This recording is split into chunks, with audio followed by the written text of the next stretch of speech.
Hello viewers, it's Howard Smith and we're going to do another Facebook Live Q&A session in the studio. Now, I am in the studio, believe it or not, despite the heavenly aura that I've got behind me, but that's down to our video guys. They've done a great job at lighting it this time, and actually very good lighting it generally when we do all of the studio sessions. But we're not here to talk about lighting, we're here to talk about your questions, and hopefully I've got some answers for them. So I'm going to start off actually with some questions that I didn't manage to answer last time on our last Q&A, which is about every 2 weeks. I try to do this on a Friday every 2 weeks or so. And last time we had a question from it's P. Teramy. This is his username anyway. He says, do you think that radio control will ever become viable as a mainstream means of operating layouts?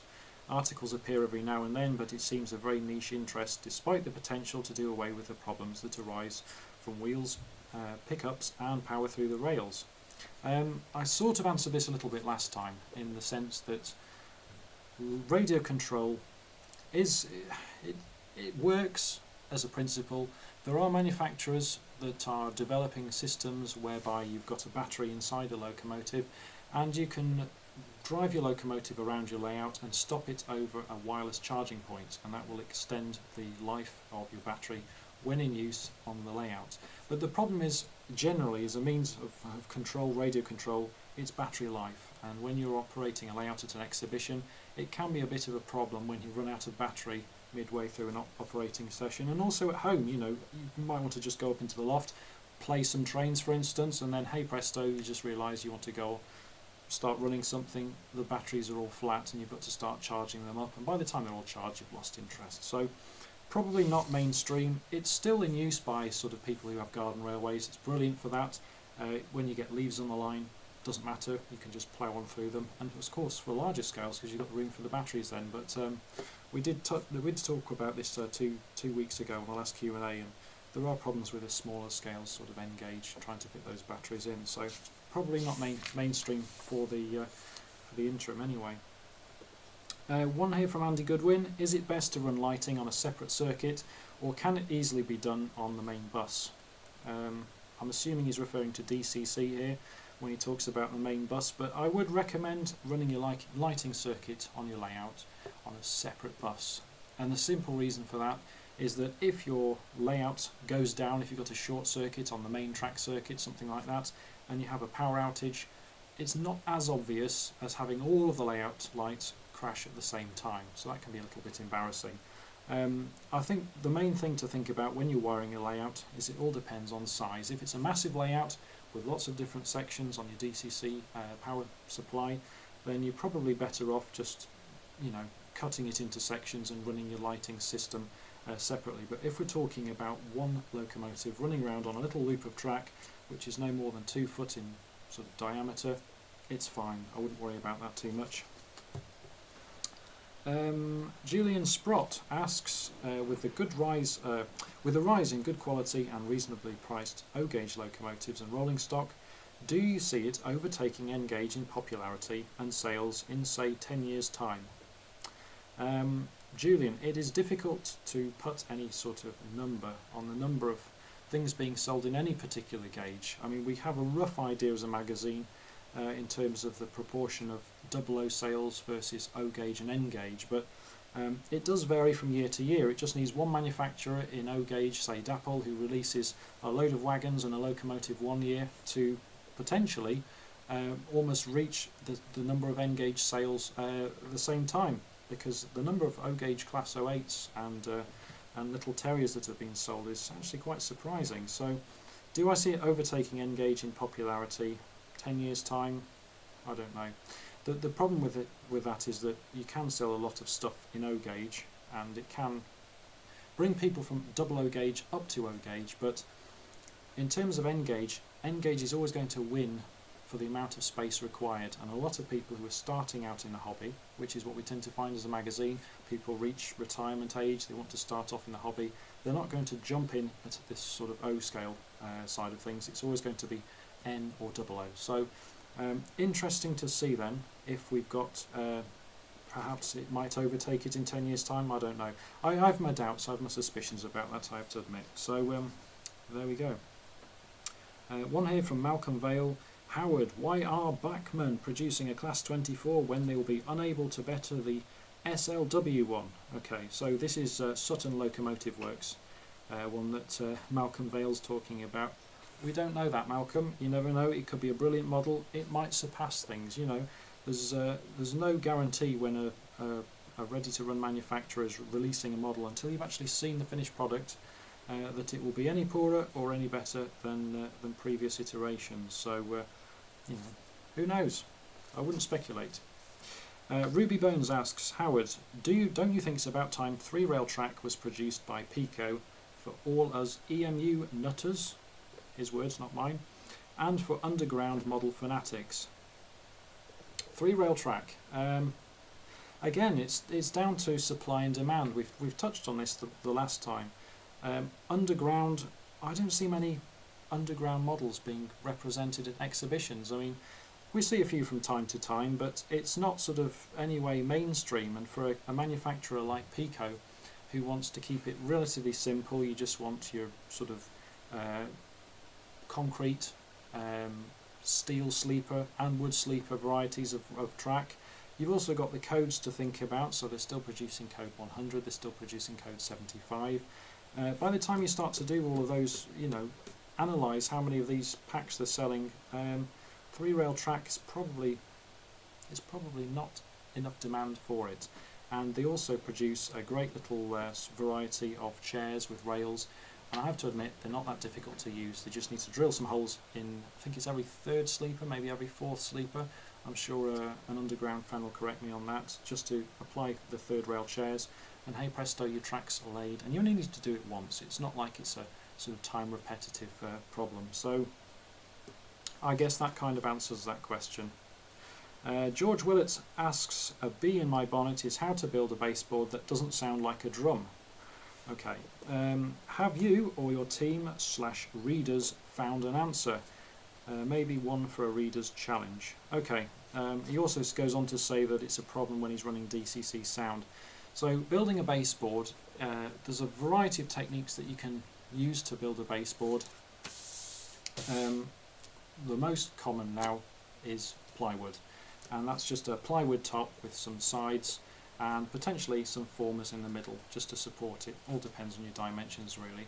But the key to not making it sound like a drum is that whatever you lay on it, to place it on a surface that isn't going to that must dampen the sound that's resonating from whatever's running at the top through to the bottom. So traditionally people have used cork. I prefer not to use cork because when you apply PVA glue with your track, it solidifies it all into the wood, and then before you know it, it's just basically the same piece of wood all the way through to track level, and it resonates through.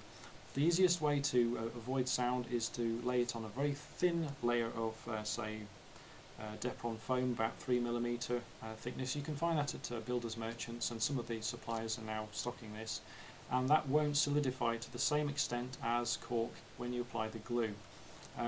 Now, resonating tends to happen when the object has a larger, sort of quite a sturdy outer surface, and there's not much support in the middle of your board. So I'd aim to sort of have a support from side to side in the middle of your baseboard. Say this is your baseboard, this table, you've got your thickness of ply supporting it around the outside. I'd run some sort of stretchers every, say, foot or so across widthways, and maybe one down the middle as well, just to sort of brace it and stop it from flexing as much.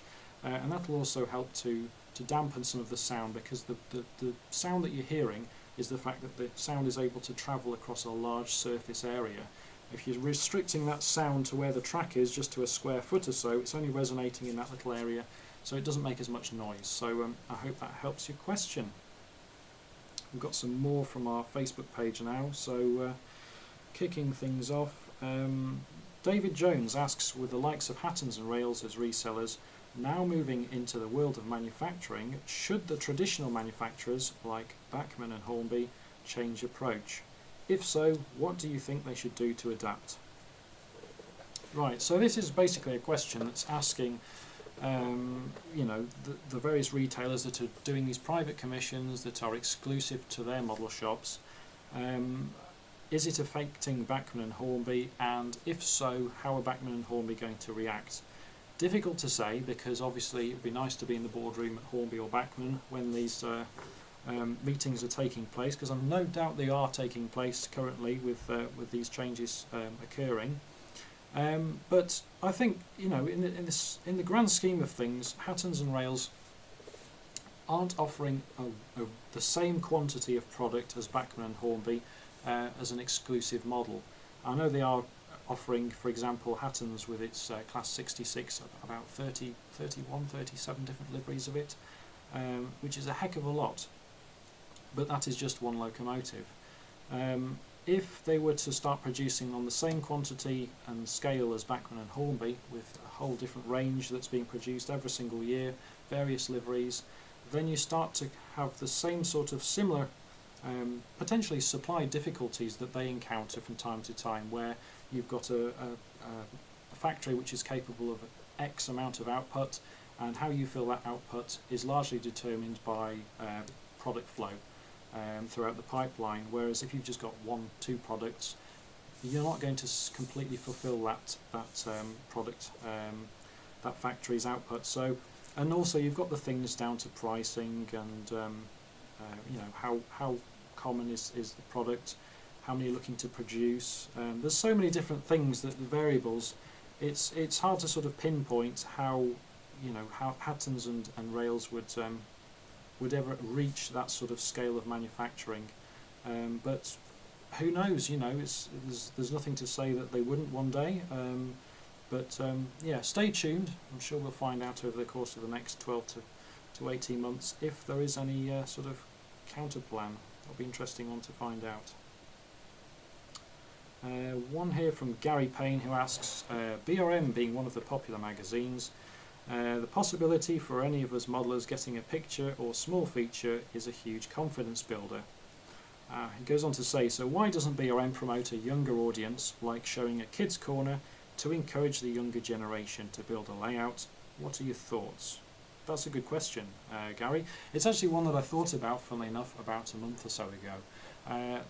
Producing a little section, perhaps quarter of a page every month in our inbox section of the magazine, where we would just basically, you know, push younger readers' projects and the models. And you'll see that in the last issue we've got one from a lad that we encountered at the Gauge Master show. We try to run them wherever possible, really, but it all really depends on us finding this content out there in the first place. And we can put things out on Facebook. I'll tell you what, let's do it now. If you've got a son, perhaps a grandson, or somebody else you might know who's, let's say, under the age of 13 and has a model railway, submit your details, let us know. Send them to howard@warnersgroup.co.uk, and we'll in turn give you a little gift from our BRM cupboard. There we go. You send in the projects. We'd like about 5-6 photographs and say 200 words. You send them across, and it'll be my pleasure to include them in the magazine. So food for thought. I hope that helps your problem, Gary, and it's a good point that you've raised there. It's nice to showcase some younger talent in the magazine. One from Tim Delahaye, who says, why do we need to cut the connections on Electra points when powering the Frog? Am I missing something? Thank you. Okay, Electra Frog points from Pico. The problem with Electra Frog points is that unless they are in immaculate condition, the tendency is for the switchblade, as it comes into contact with the rail, so this is your stock rail, as it comes into contact with it, it might miss an electrical connection. And that electrical connection of one rail touching the other is vital to powering the Frog of your point. So what a lot of modelers tend to do is isolate the Frog from the switchblade, and therefore you power the Frog independently from your main power supply. And that's determined, the polarity of that section of the Frog is determined by the way the point blade is switched. So that's either via a switch which is integrated in your point motor, or via a little switch that might be on your control panel. That's the way most folk tend to do it. I know our project layout recently, we relied on those connections, and after weathering the track, a little bit of paint that got between those two rails, and hey presto, no contact. So I hope that helps solve that bit of a mystery for you. So it's something I'd recommend doing, cutting the connections. It's just a fail-safe. It's not, you don't have to do it, but it's just that sort of point works better if you do. And that's the same whether it's their N gauge points, 00 or O gauge. That's something I just like to do. Park Marriott asks, what's the easiest way to secure the track over a baseboard joint other than soldering due to health problems, which I still can't achieve? Obviously you can't solder, he's just asking because of health problems. What's the easiest way to secure the track over a baseboard joint? Difficult, because the time-fashioned way is to put in a little brass pin or a nail into your board and solder it to the outside of your track to make sure that if you hit it when it's being transported, it's not going to come away. That is the easiest way, because soldering is easy. It's what most people tend to do. I say it's easy, but it is really. When you think about it, you're just approaching it with an iron and a bit of solder, and as long as your track pin is into close enough to your rail, it'll just solder no problem at all. How well you disguise it is a whole different ball game, but that is the way that most people do it. So not being able to solder can be a bit of a problem on that side of things.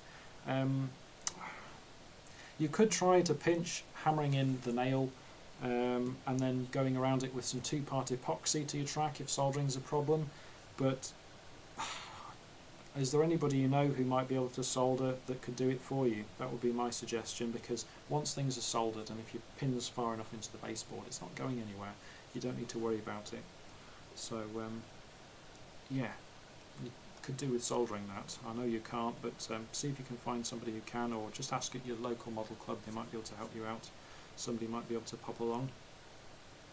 Scott Clarkson asks, what's the best way to make a roof removable so that the interior can be displayed on my ratio 534 goods shed as in attached photo? And he's even sent in the photograph there of his goods shed.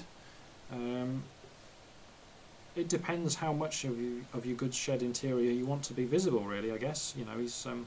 He's sort of left half the roof off there. I suppose you could get some little small piano hinge type things and try super gluing those on so that it lifts on a flap, or alternatively you could have your roof as the one section which fits into your model, and just go around with a smaller piece of plastic or card perhaps on the inside, so that you've got a bit of a lip that you can just, once it's slotted into place, it's not going to go anywhere, and just remove it manually. Whole different numerous solutions there you can have a go at, and it's easy with buildings which have got chimneys as well, because you can just lift them via the chimney's little handle. Tend to see some people do that sometimes, but yeah, good luck with that project. When you finish it, send us some pics in. I'd love to feature that in the inbox of the magazine.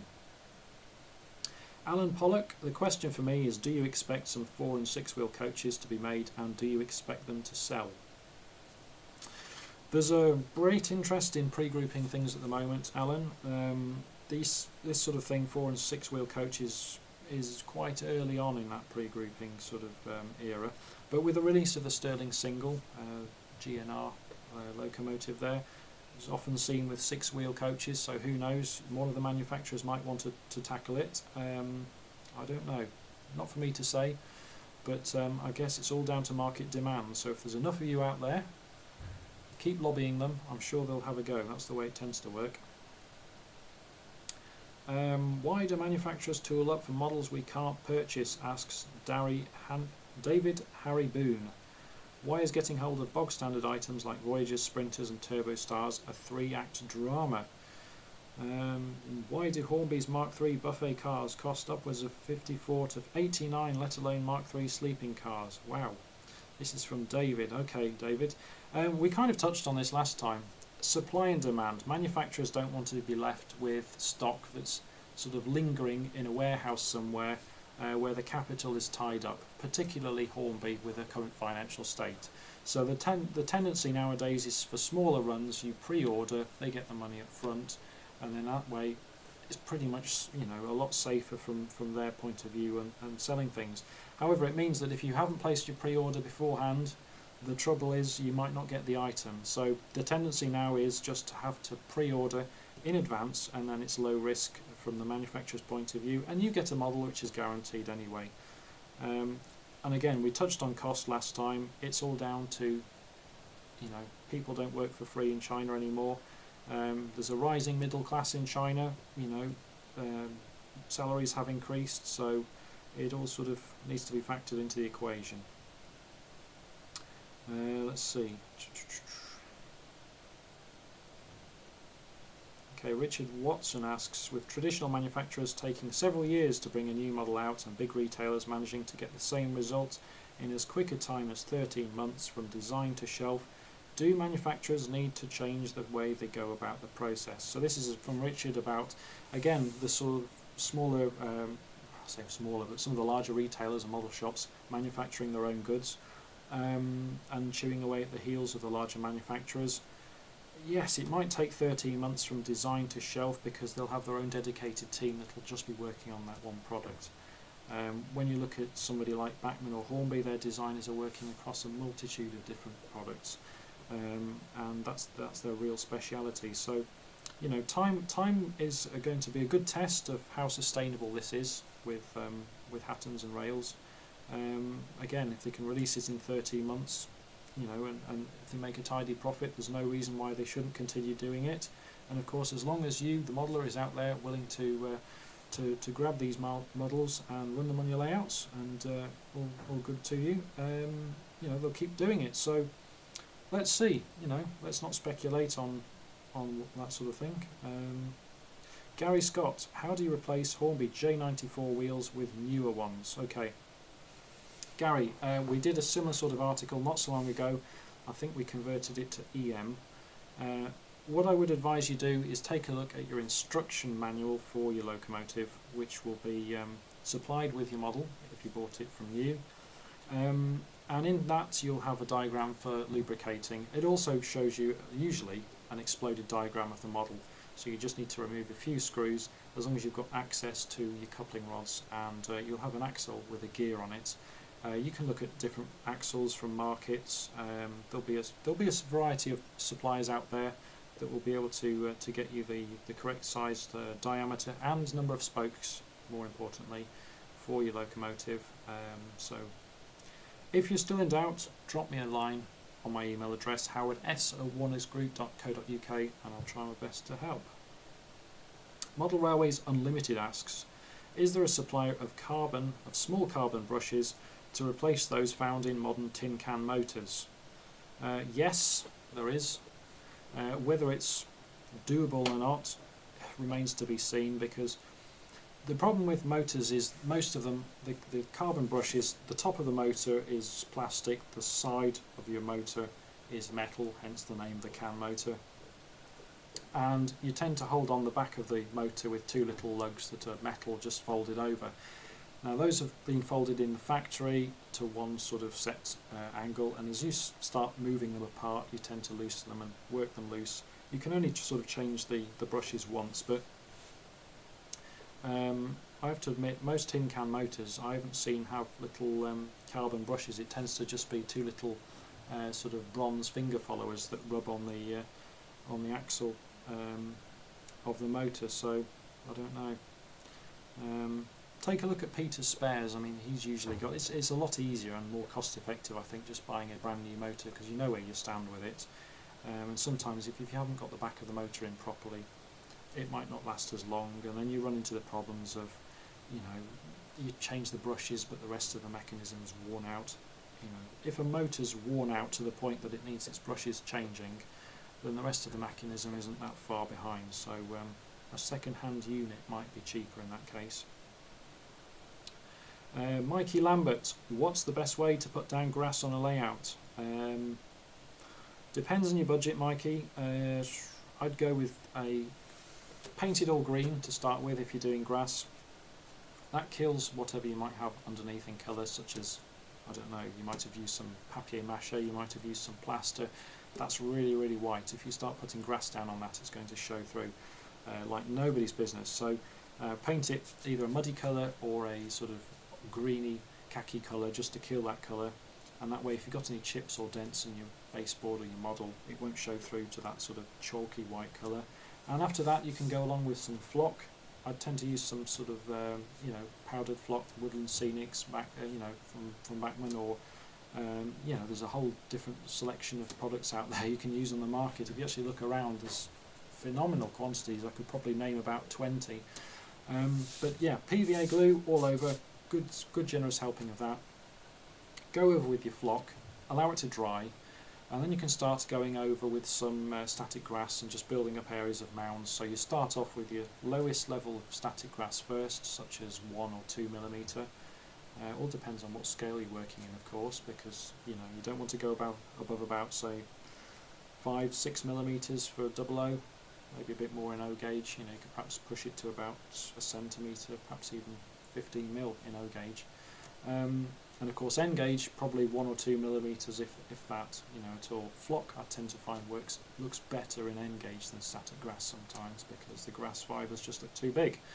So just go over the top with that with some more PVA glue through a squirty bottle that you'll have diluted 50-50 thereabouts, and hopefully that'll solve your static grass problem, or your grass problem even, with static grass. There we go. One last question. Jason Norris asks, how easy is it to set up DCC Loco to a controller? Jason, very easy. Look in your instruction manual for your decoder, or if not, online. You'll find that all of the common CVs which are related to setting up a decoder, most of them that you'll tend to find are between 1 and about 10. So you'll have the locomotive's address, which is 3. You'll then have your variables, I think it's 4, 5 and 6 for speed curves, which you can set top speed, how fast it achieves the top speed, and of course your deceleration, and your slow speed control as well. Then of course you might want to adjust sound if it's got sound on it with a different CV, it's all in the manual, and I hope that helps your problem. So have we got any more questions on our feed? I don't think so.